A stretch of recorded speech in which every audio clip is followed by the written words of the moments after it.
आप देख रहे हैं एसडीएम न्यूज़। मैं हूं रियाद अंसारी। इस वक्त मैं महाराष्ट्र के ऐतिहासिक शहर औरंगाबाद छत्रपति संभाजी नगर से बात कर रहा हूं। देखिए, आज के औरंगाबाद टाइम्स में आज 17/12/2025 का पेपर है। इसके दूसरे पेज पे, सेकंड पेज पे एक न्यूज़ है, जिसके अंदर मैं थोड़ा सा दो चार बातें आपको बता दूं। उसके बाद इंशाल्लाह जो मैं कहना चाहता हूं आपके सामने बात रखूँगा। देखिए, 18 दिसंबर को वफ़ इस्लाहात और कम्युनिटी एम्पावरमेंट कॉन्फ्रेंस मुस्लिम नुमाइंदा कौंसल समेत सभी तंजीमों को तायद व हिमायत का ऐलान।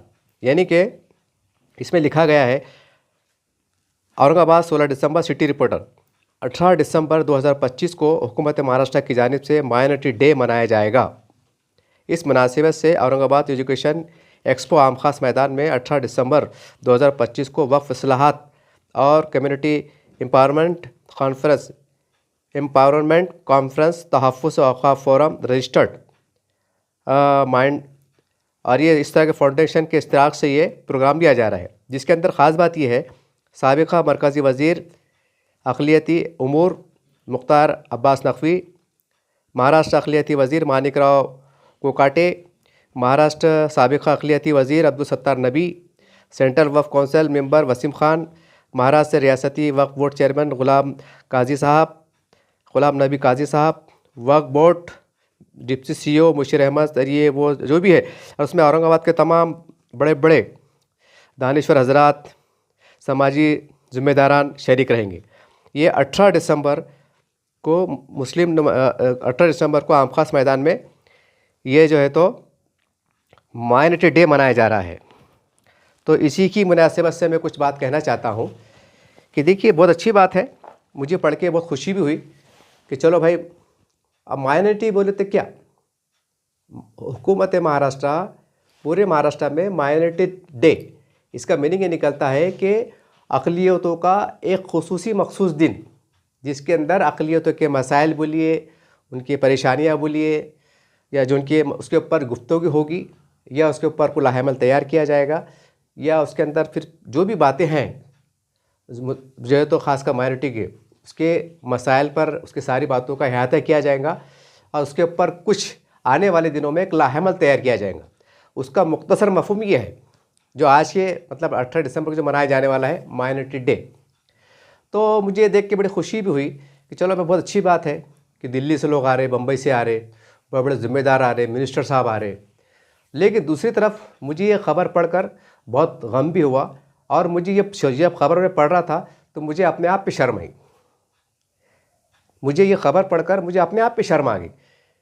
अब आप हैरान हो गए होंगे कि यार, इसमें शर्म की कौन सी बात है, ये तो बहुत खुशी की बात है। जैसे मैंने कहा कि पहले खुशी की बात है। शर्म की बात इसलिए है कि औरंगाबाद के अंदर 7-8 साल से जो है तो 4 कब्रस्तान की ज़रूरत है, और वहाँ के लोग, जिसमें हरसुल के एरिया है, देखिए आउट जटवाड़े की तरफ के लोग हैं, नारेगांव की तरफ के लोग हैं, मिटपेटा पड़ेगांव की तरफ लोग हैं, हरसुल की तरफ के लोग हैं, और जो भी 1-2 तरफ के लोग हैं। और चाय दगाह की ज़रूरत है, चाय दगाह की ज़रूरत है, क्योंकि लगातार 3 साल से मैं मेरे चैनल पे बता रहा हूँ, जिसमें मैंने ये साल रमज़ान का मौके से बताया हूँ कि किस तरह से कम 50,000 से ज़ायद या उसके आसपास लोगों ने क़ब्रस्तान के अंदर जाके नमाज़ पढ़े। ये वीडियो एक सबूत के साथ मेरे चैनल पे गुज़िश्ता जो 6-7-8 महीने पहले ईद हुई थी, उसका वीडियो मेरे चैनल पे आज भी रिकॉर्ड पर ऑन द रिकॉर्ड मौजूद है। और मैंने जो है तो शहर के ज़िम्मेदारों को, अपने वक्फ बोर्ड के ज़िम्मेदारों को, तमाम मुस्लिम जमातों के ज़िम्मेदारों को आवाज़ दिया था, और उनको मैंने तवज्जो दिलाई थी कि आप इस बारे में जो है तो सरगर्म अमल हो और जो है तो आगे बढ़े। अब ये सवाल ये है, अजीब, यानी कि हमारे पास ऐसा लगता है कि मुस्लिम जो तमाम ज़िम्मेदार है, हम रिवायती कल्चर पर चल पड़े। हमको मुसलमानों के मसाइल से कोई लेना देना नहीं। हमको सिर्फ शो पुटअप होना, हमको दिखावा होना, हमारी वाह होना, हमको तालियां होना, हमको गले में हार होना, हमको शॉल होना, और ख़ुद नुमाई होना। ये मियार, ये मिजाज बन गया है मुश्तरका तौर पर। मैं सबकी बात नहीं करूँगा, लेकिन 90% चाहे समाजी हो, मजहबी हो, ये है इनका एक जो कल्चर इस तरह से बन गया। सिर्फ 10% लोग वाकई कौम के, मिल्लत के, इंसानियत के जज्बे से काम करते हैं और करते रहेंगे इंशाअल्लाह, इसमें कोई दो राय नहीं है। लेकिन सवाल ये है, बड़ी हैरत हुई, एक कहावत मुझे याद आ रही है, चिराग तरे अंधेरा। दिल्ली से लोग आ रहे, बम्बई से लोग आ रहे, और औरंगाबाद की बड़े बड़े दानिशवर माशाल्लाह, मुझे कोई इनसे शिकायत नहीं, कोई रंजिश नहीं। लेकिन सवाल है ना कि एक मुसलमान बंदा जो गुज़िश्ता 3 साल से रमज़ान की ईद की नमाज कब्रिस्तान में पढ़ी जा रही बता रहा हो, तो वहाँ आपको जो है तो वहाँ आपको ईमान नहीं जागा, वहाँ आपको तौफीक नहीं हुई, वहाँ आप ऐसा सर जोड़ के नहीं बैठे कि यार 50,000 के आसपास लोग कब्रिस्तान के अंदर नमाज़ पढ़े, ईद की नमाज़ पढ़ रहे, तो हम क्या काम के, हम क्या काम के। और ये मामला 3 साल से चढ़ा, ऐसा नहीं कि अब इत्तेफाक से होगा। और जबकि ईद की नमाज ईदगाह में पढ़ना हुक्म है। अगर मैं तमाम बड़ों से बड़ा अदब एहतराम से पूछना चाहता हूँ, अगर पूरी औरंगाबाद की ईद के दिन, रमज़ान की ईद के दिन पूरी मस्जिद, शहर की मस्जिद खाली हो जाए, यानी कि तमाम लोग अगर ईदगाह में आए, तो तस्वुर कीजिए मजमे का आलम क्या होगा। यानी कि पहली सफ़ जो ईदगाह में रहेंगी, तो मैं समझता हूँ कि जो आखिरी सफ़ है तो आज़ाद चौक पर रहेंगी। इतनी हमारी अगर पूरी मस्जिद खाली हो जाए, ये है मतलब, यानी कि हुक्म दिया गया, ये मेरी अपनी राय नहीं है, हुक्म दिया गया कि ईदैन की नमाज खुले आसमान के नीचे यानी कि ईदगाह में पढ़ी जाए। और वो नमाज जो है तो लगातार 3 साल से कब्रिस्तान में एक बड़ी आबादी जो है तो एक बड़ा हिस्सा, हज़ारों की तादाद में कब्रिस्तान पे नमाज़ पढ़ने पे मजबूर है। और जिसकी मैंने सबूत तक मैंने जो है तो वीडियो पे बना के डाला हूँ। उसके बाद भी जो है तो हमारे बड़े ज़िम्मेदार नहीं जागते हैं, और बड़े शान और शौक़त से जो है तो हम ख़ास मैदान के अंदर भी सही बोल रहे हैं लोग कि कारोबार चल रहा है, माफ़ कीजिएगा मुझे। अरे भाई क्यों। बहरहाल ये वीडियो बनाने का जो मकसद था मुख्तसर में ये था कि मौका गनीमत जानकर कम से कम अब तो भी कम से कम अब ये जो है ना, ये माइनॉरिटी डे और ये डे ये सब चले गए, इसको पानी में लौट दो। अब जैसी आए ना तो उसके अंदर 4 कब्रिस्तान का जिक्र करो। अब बड़े दिग्गज जमा होंगे ना, उनको एहसास दिलाओ, लगे तो कारों बिठा के उनको नारेगांव ले जाओ, कारों बिठा के उनको जो है तो हरसुल ले जाओ, पड़ेगांव की तरफ, जहाँ मुसलमान परेशान है। अगर माइनॉरिटी मना रहे हैं तो ये सबसे पहले अजीम काम करो, क्योंकि वक्फ बोर्ड के परचम तले मनाया जा रहा है ना भाई, सब मुश्तरक तौर पर सब बना रहे हैं, उसके अंदर सब तंजीमें शामिल हो रही। तो क्या कब्रिस्तान की मुसलमानों के पास कोई अहमियत नहीं है? क्या नमाज की कोई अहमियत नहीं है? नौज़बिल्लाह माज़अल्लाह। क्या मना रहे हम, क्यों मना रहे हम, और क्या मकसद से मना रहे हम? 8-10 साल से यहाँ के मुकामी लोग जो कब्रिस्तान नसीब नहीं हो रहा, तो जितने छोटे बड़े अलग अलग जो भी है, क्या काम किए फिर हम, और क्यों ले रहे कॉन्फ्रेंस हम? वहाँ बोलेंगे जनाब तुमको नहीं मालूम हिंदुस्तान का मसला है। तो क्या हिंदुस्तान से औरंगाबाद अलग है क्या? यहाँ के मुसलमान अलग है क्या? यहाँ के मुसलमानों के मसाइल नहीं है क्या? जब हमारी ऐसी क़यादतें रहेंगी, जब हमारी ऐसी रहबरी रहेंगी, जब हमारे बड़ों का शऊर मिजाज इस तरह का बन जाएगा, तो कहाँ से मुसलमान जूते नहीं खाएंगे, और कहाँ से अल्लाह ताला हमको जलील रसवा नहीं करेंगे।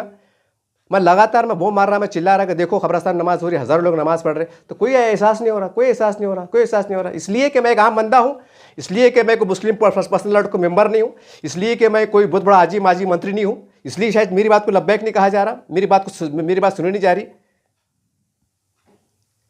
अजीब बात है, अजीब बात है, अजीब है। यानी कैसे लोग हैं हमारे बड़े, कैसे लोग हैं बड़े हमारे बड़े, और कब जागेंगे आप? ये कब तक ये रिवायती, ये जज्बाती माहौल से हम मुसलमानों को डुबाए रखेंगे आप? और कब अमली मैदान में आएंगे आप? क्या आपकी जिम्मेदारी नहीं है?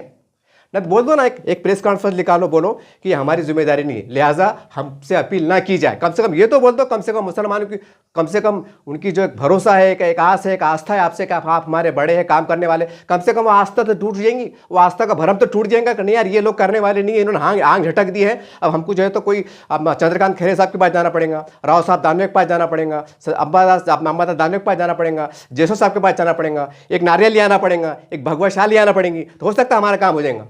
कम से कम बोल तो दो, कम से कम मुसलमानों गलत फहमी, मुसलमान गफलत में जी रहे ना, मुसलमान तो बड़े भाई, ये कौंसल है, वो कौंसल है, ये बड़े हैं, वो बड़े हैं, मुसलमान तो चर्चा में है कि हमारे बड़े हैं। बहुत दुख हुआ साहब, वो खबर पढ़ के ना मुझे खुशी भी हुई कि हमारा शहर तारीखी है, लेकिन यकीन मानो अगर 10% में खुशी हुई तो 90% मेरा दिल, मेरी रूह शर्मशार हो गई कि एक तरफ हज़ारों लोग ईदगाह में क्या ईद की नमाज कब्रिस्तान में पढ़ने पे मजबूर है 3 साल से, और 4 कब्रिस्तान की ज़रूरत है, और अफसोस के ऊपर कोई आवाज़ नहीं उठती है, कोई आगे नहीं बढ़ता है।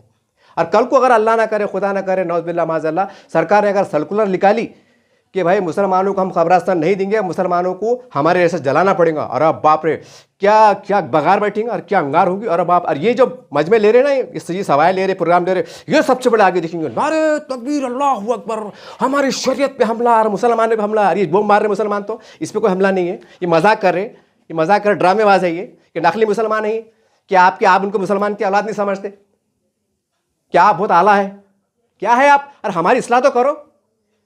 कब तक ये वाइट ड्रेस में रहते, सुरमा लगाते, इतर मारते, कब तक? आपको शायद मेरी बात का बुरा लग रहा होगा, लेकिन मैं बोल रहा हूं ना, मैं सबूत दे रहा हूं, बता रहा हूं, उसके बाद भी आपने जागृत क्या है। ये कल रियाज अंसारी का इंतकाल होगा, अगर मेरे को जलाए कब्रिस्तान नहीं होने की वजह से, क्या सोचेंगे आप? क्या सोचेंगे आप? क्या करेंगे आप? ये रियाज अंसारी कल को बोलेंगे नहीं चलो भाई मैं आपको झिझड़ने के वास्ते बोला, ये रियाज अंसारी बोला नहीं, मैं मेरे समाज के रहबरों से, मुस्लिम क़यादतों से, चाहे मजहबी हो, सियासी हो, मैं बज़दन होता हूँ और मैं घर वापसी करता हूँ और मैं जो है तो हिंदू बन रहा हूँ। तो आपके जल्जला कितना है, और बाप रे, एक मुसलमान औरंगाबाद का मुसलमान हिंदू बन रहा, क्या जल्जला आएंगे आपको? मस्जिदों में कॉन्फ्रेंस, जामा मस्जिद में बयान, बड़े इज्तिमा ली जाएंगे, समझ रहे हैं आप? अगर मैं ऐलान करूं कि मैं मेरे ये इनके रवैये से बदल होकर मैं हिंदू हो रहा हूं, मैं मजहब इस्लाम छोड़ रहा हूं, और कल या आखिरत में आखिर पकड़ूंगा, क्या लग जाएंगे फिर? कैसी चटनी लग रही, कैसी चुमटिया लग रही ना। अरे एहसास करो कब्रिस्तान तरफ रे, अरे एहसास करो, मेरा वीडियो देख के कब्रिस्तान की ईद की नमाज कब्रिस्तान में पढ़ रहे, अरे कैसे तुम, अरे कैसे हमारे रहबर है, अरे कैसे इस्लाम के लेवा है तुम, अरे तुमको एहसास क्यों नहीं हो रहा?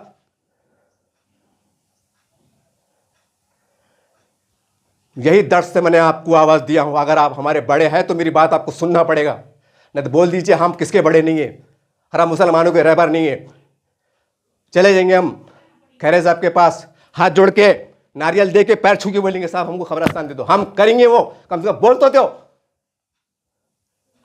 कब तक ड्रामा, कब तक नाटक, कब तक बर्दाश्त करें हम? हमारे बड़े होते हो कि हमारे कुत्ते हाल नहीं खा रहे, और फिर बड़े शिवसेना बदमाश है, तो फिरका परस्त है, हम कौन से परस्त है? एक पैगाम थी, एक सदा थी, याद रखो, कल अल्लाह की बारगाह में तमाम लोग पकड़े जाएंगे, अल्लाह पूछेगा बड़े दिल्ली से बुला रहे थे और नारेगांव के अंदर तुम्हारे चिराग चले, अंधेरा दबरा था, वहां एहसास नहीं था, वहां कौन सा डे मना रहे थे? शमशान भूमि डे मना रहे थे, याद रखो। बस इसी बात से आपसे अलविदा होता हूं, देखते रहिए बस चैनल। जय हिंद, जय महाराष्ट्र।